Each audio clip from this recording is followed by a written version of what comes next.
अच्छा जनाब, mergers and एक्यूसेशंस को मज़ीद आगे बढ़ाते हैं। क्वेश्चन नंबर 29 है हमारे सामने।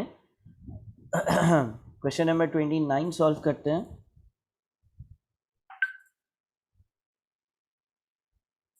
चलें जी, इस क्वेश्चन में लिखा हुआ है we wishes to acquire B, we will be able to utilize B's tax assessed carried forward losses of rupees 3300 million after acquisition. Note as discussed in first class of valuation of shares, reference to Protco and Nordic question, we had one-time net income. One-time gains are not multiplied by PE ratio but added once separately to avoid multiple impacts. You can assume that PE ratio is a discount factor for inflows of all future year incomes, bringing it to year number 0. देखिए वो बोलता है कि V जो है वो B को purchase करेगा। B के पास कुछ tax assess carried forward losses हैं जिसका उसको बेनिफिट होगा। Tax assess carried forward losses जो होते हैं उससे आपकी टैक्सेबल इनकम कम होती है और टैक्स लायबिलिटी कम हो जाती है। फिर बुलेट नंबर 3 में ये रेफरेंस दिया गया, आपने देखा होगा कि प्रॉडको और नॉर्डिक वाले क्वेश्चन में कुछ वन टाइम गेन्स थे। जो आपके वन टाइम गेन्स होते हैं उसको हम लोग सिर्फ और सिर्फ एक ही बार, सिंगल बार अकाउंट फॉर करते हैं, बार बार अकाउंट फॉर नहीं करते हैं।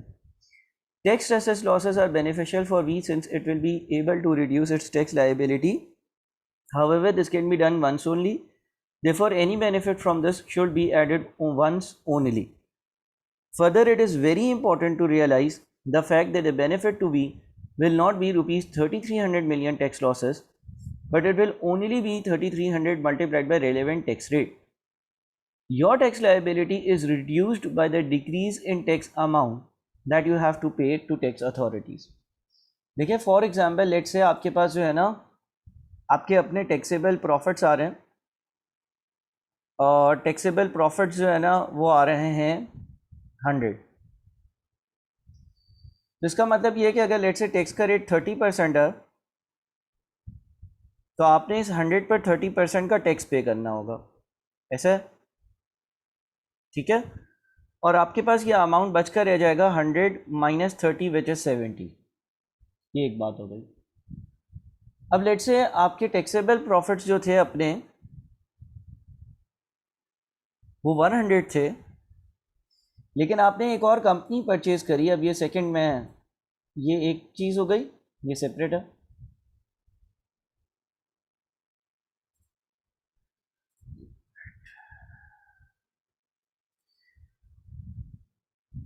अब आपने एक कंपनी परचेज करी जिसके पास कुछ टैक्स लॉसेस थे, carried forward tax assess losses थे, और लेट से वो टैक्स लॉसेस जो थे ना वो 50 के थे, 50 के। तो जब आप कोई कंपनी परचेज करते हो जिसके टैक्स असेस लॉसेस होते हैं, तो फिर जब आप अपना टैक्स पे करते हो, आपके जो टैक्सेबल प्रॉफिट्स हैं 100 के, आपको उस पर टैक्स नहीं पे करना होगा, बल्कि आपका एक नेट टैक्सेबल प्रॉफिट का अमाउंट कैलकुलेट होगा। टैक्स वाला ये कहेगा कि आपके पास 100 के प्रॉफिट्स हैं बट 50 के लॉसेस भी हैं, पिछले सालों के टैक्स असेस लॉसेस भी हैं, आपने टैक्स के पेपर में पढ़ा होगा। तो आप जो टैक्स दोगे ना वो 50 पर दोगे, यानी कि अब मैं टैक्स पे करूँगा ना तो मैं टैक्स कितना पे करूँगा, 50 पर 30% पे करूँगा, यानी कि सिर्फ 15 रुपये, और मेरे पास जो नेट अमाउंट बच जाएगा वो बचेगा 35।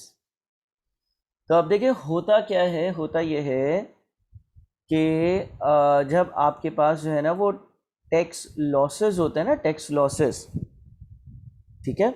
अच्छा ये टैक्स लॉसेस जो है वो एक नॉन कैश आइटम है, तो ये ऐड भी होगा, ऐड टैक्स लॉसेस 50, और आप लैंड कर जाओगे 85 पर। देखिए आपके पास अगर टैक्सेबल लॉसेस होते हैं पिछले सालों के, असेस लॉसेस होते हैं। टैक्स असेस लॉसेस का मतलब ये है कि पिछले सालों में आपने नुकसानात किए थे और टैक्स वाला टैक्स के कानून के हिसाब से ये कहता है कि यार अगर आपको नुकसान हो रहा होगा बिज़नेस में, तो अगले साल जब आपका टैक्स बनेगा ना तो मैं आपका नुकसान माइनस कर कर फिर टैक्स लूँगा। तो इससे आपको बेनिफिट क्या हुआ, जहाँ पर 30 रुपये का टैक्स लगना था वहाँ पर आपका टैक्स अब कितना बन रहा है, 15। और इसकी वजह से जहाँ पर आपकी नेट इनकम 70 थी, अब आपकी नेट इनकम कितनी है, टोटल इनकम 85 है। ये सिनेरियो 2 है। तो कहने का मकसद ये है कि अगर आपके टैक्स लॉसेस 50 हैं, अगर आपके टैक्स लॉसेस मिसाल है हमारी एग्जांपल के हिसाब से 50 हैं, तो आपको फ़ायदा 50 का नहीं हो रहा है, आपको फ़ायदा 15 रुपये का हो रहा है। कैसे? देखिए, अगर आपके टैक्स लॉसेस 50 हैं तो वो तो यहाँ माइनस हुए, यहाँ ऐड बैक होगा। आपका जो प्रॉफिट है वो कितने से ज़्यादा है? 85 माइनस 70, 15 से ज़्यादा है। या आपका जो टैक्स एक्सपेंस है वो कितने से कम है? 30 के बजाय 15 है, यानी कि 15 से कम है। तो जो आपके पास टैक्स लॉसेस की वजह से आपको जो बेनिफिट मिलता है ना, वो टैक्स लॉसेस के बराबर नहीं होता, बल्कि वो कैसे कैलकुलेट होता है वो यहाँ पे लिखा हुआ है, देखें। Therefore, any benefit from this should be added once only. Further, it is very important to realize the fact that the benefit to V will not be rupees 3300 or tax losses, but it will only be 3300 multiplied by relevant tax rate. 3300 multiplied by relevant tax rate. Your tax liability is reduced by the decrease in tax amount that you have to pay to tax authorities. बात समझ में आई? तो आपको जो फ़ायदा होता है ना, वो आपको फ़ायदा 15 का हो रहा है, 30 का नहीं हो रहा। फिर लिखा हुआ है applicable tax rate is 30%। Maintainable earnings of the new merged company without the above tax benefit. Maintainable earnings का मतलब ये कि जो हर साल ये रूटीन में कमा रहा होता है। P ratio of new company is 8। Calculated total market value of the new company. नई कंपनी की टोटल मार्केट वैल्यू कैलकुलेट करो। देखिए, अगर नई कंपनी की टोटल मार्केट वैल्यू कैलकुलेट करेंगे ना, तो उसके दो हिस्से होंगे। एक तो 12201.01 मल्टीप्लाइड बाई 8, ये PE ratio multiplied by maintainable earning से आ गया। दूसरा फ़ायदा जो हो रहा होगा वो 3300 के टैक्स लॉसेस है, उस पर 30% के हिसाब से जितना अमाउंट बनता है उतना मैंने टैक्स कम पे किया होगा पहले साल, तो मुझे जो टोटल बेनिफिट होगा वो 98598 का होगा।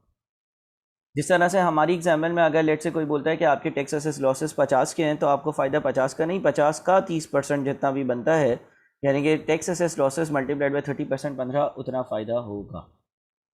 ठीक है जी। अच्छा जी, क्वेश्चन नंबर 30 पर आते हैं। Reference question winter 2016 computation of share exchange ratio. B wishes to acquire B. Market value of merged company is ₹98598.09। V will offer its own shares to B shareholders. Pre-acquisition earnings per share of V. Pre-acquisition book value per share of B. Pre-acquisition number of shares of V and B are 1500 and 1250 respectively. These shareholders will accept a share exchange ratio which will not dilute their existing EPS. B shareholders will accept any offer which is at least equivalent to the existing book value of B shares. Earnings of the merged company are 12201. Calculate the least possible share in market value of new company that should be given to target company shareholders. After above, solve these parts. अब ज़रा इसको ध्यान से पढ़ते हैं। देखें, वो कहता है कि वी कंपनी ने बी कंपनी को ख़रीद लिया, ठीक है। अब जो नई कंपनी आई, उस नई कंपनी की टोटल मार्केट वैल्यू 98598.09 है। V will offer its own shares to B share holders. V जो है वो अपने नए शेयर्स ऑफर करेगा बी के शेयर होल्डर्स को, यानी कि share for share exchange offer चल रही है।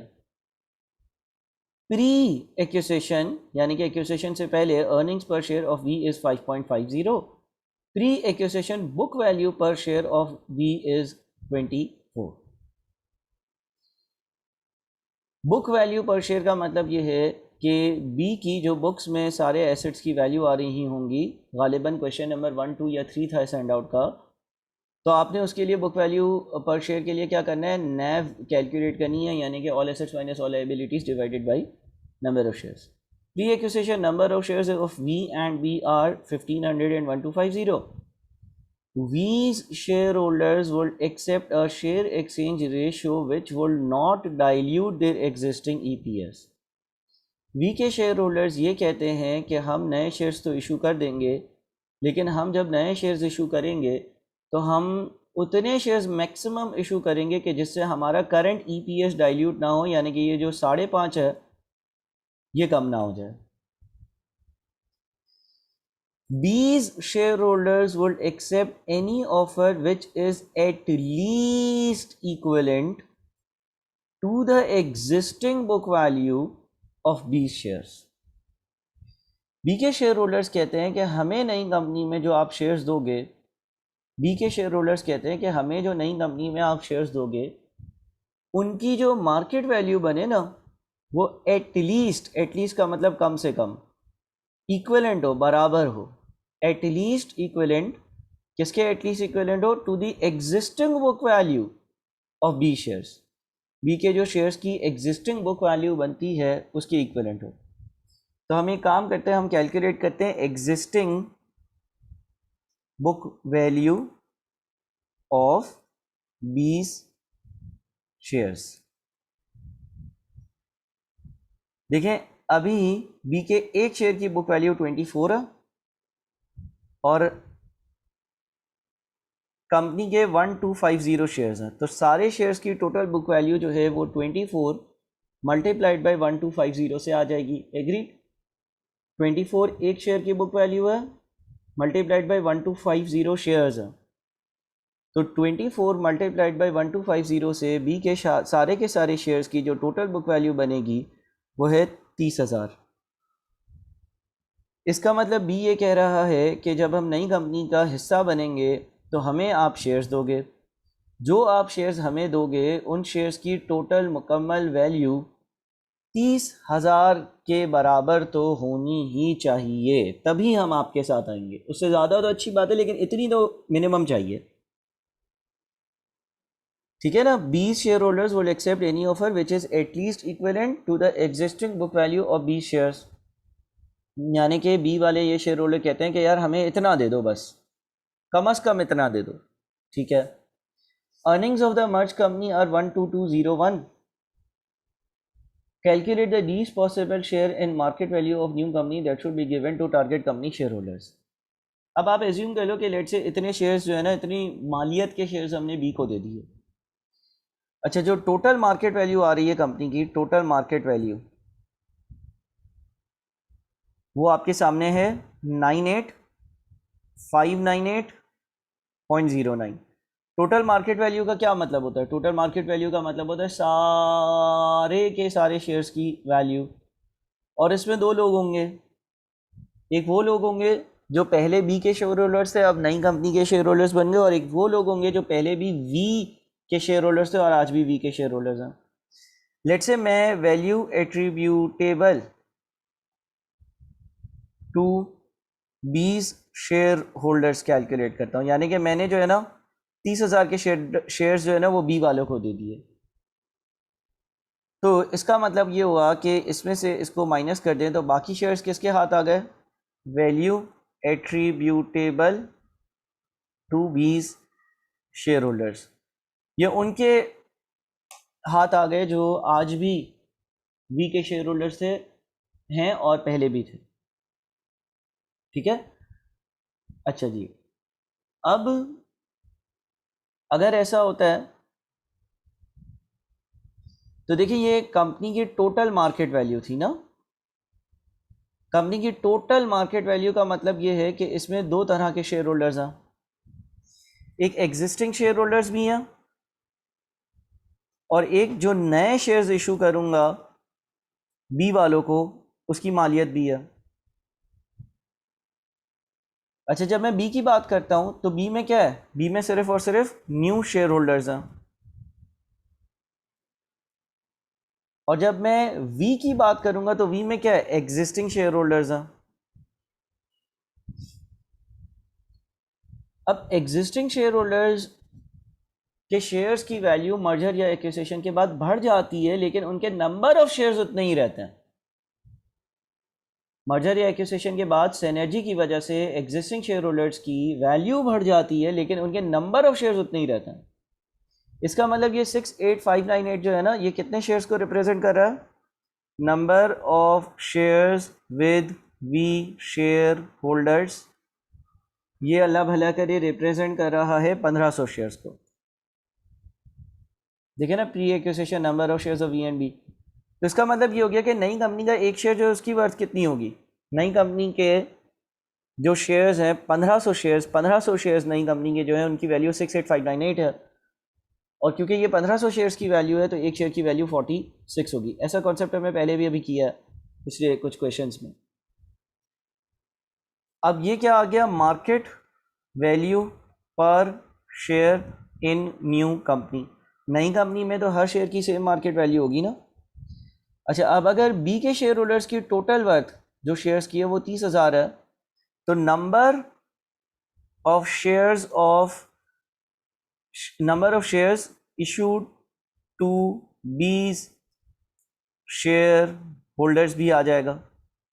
कैसे आएगा, इतनी मालियत के सारे शेयर्स देने थे और इतनी एक शेयर की मालियत है। टोटल शेयर्स जो देने थे वो 30,000 के मालियत के देने थे और एक शेयर की वैल्यू 45.73 है, तो इसका मतलब 656 शेयर्स हो गए। यानी कि हो क्या रहा है, हो ये रहा है, उससे क्या पूछा था, उससे बोला था कि calculate the least possible share in market value of new company that should be given to target company share holders. मेरा आंसर ये होगा, बट मैं अर्निंग्स वाली कंडीशन भी चेक कर लेता हूँ। अर्निंग्स वाली कंडीशन चेक करने का मतलब ये है कि एक कंडीशन ये भी थी कि वी के शेयर होल्डर्स ने बोला था V share holders would accept a share exchange ratio which would not dilute their existing earnings per share.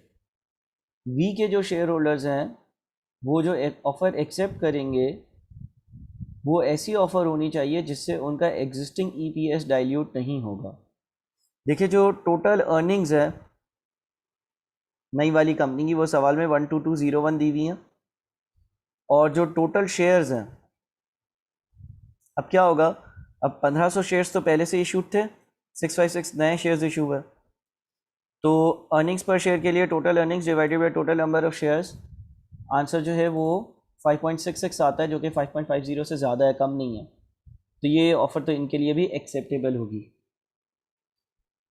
तो जनाब इसका मतलब ये हो गया कि मैं बी के जो शेयर होल्डर्स हैं ना उनको 656 न्यू शेयर्स इशू कर रहा हूँ, new shares issued for 1250 existing shares. ठीक है जी। तो calculate the least possible share in market value of new company that should be given to target company share holders 656। After above solve these parts calculate market value of B's current share holders in new company. B के जो share holders हैं उनकी जो market value होगी नई company में वो कितनी होगी, तो हमने वो कैलकुलेट कर ली, ये रही 68598। फिर बोलता है market value per share in new company, market value per share in new company भी कैलकुलेट कर ली। फिर बोलता है number of share that should be issue to B share holders, number of shares to be issue to B share holders भी हो गया। Share exchange ratio based on above values 656 new shares issued for 1250 existing shares। number of shares in new company, नई company के ये total number of shares है। EPS for new company, ये नई company का EPS है। will it be acceptable to V shareholders to agree to above situation? yes, वो agree करेंगे ना। ठीक है जी। तो यहाँ पर क्वेश्चन नंबर 30 भी खत्म हुआ। 31 देख लेते हैं। GHP is acquirer and IJQ is target company. एक एक्वायरर है, एक टारगेट है। Consideration is in the form of shares. Share exchange ratio is 1 share of GHP for every 3 shares held in IGQ। Pre acquisition information for both companies are as follows: number of share in millions, profit after tax, market price per share. Acquisition will increase the combined earnings per annum of the two companies by rupees 300 million due to synergy benefits. P ratio of acquirer will be maintained as it is after acquisition. Calculate earnings of merged company, number of shares of merged company, market value of new company and market price per share of new company। पहले मैं चाहूँगा कि आप लोग इसको try ज़रूर करें। बहुत सारे सवाल हमने कर लिए हैं, वीडियो को पॉज करके ट्राई करें और फिर मूव ऑन करिएगा।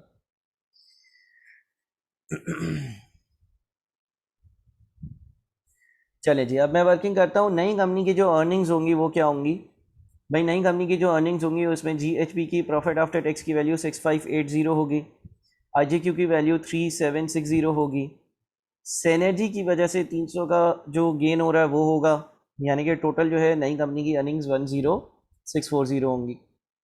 ठीक है जी। अच्छा जी, नई कंपनी में शेयर्स कितने होंगे? जो GHP एक्वायरर है उसके शेयर होल्डर्स के पास पहले ही 300 शेयर्स हैं। IGQ के शेयर होल्डर्स के पास 200 शेयर्स हैं। हर एक शेयर के अगेंस्ट में अपनी कंपनी के share exchange ratio is 1 share of GHP for every 3 shares held in IGQ। तो इसका मतलब ये हो गया कि 200 डिवाइडेड बाई 3 मल्टीप्लाइड बाई 1 यानी कि 66.67 शेयर्स होंगे। ये हो गए हमारे टोटल शेयर्स नई कंपनी में। ठीक है।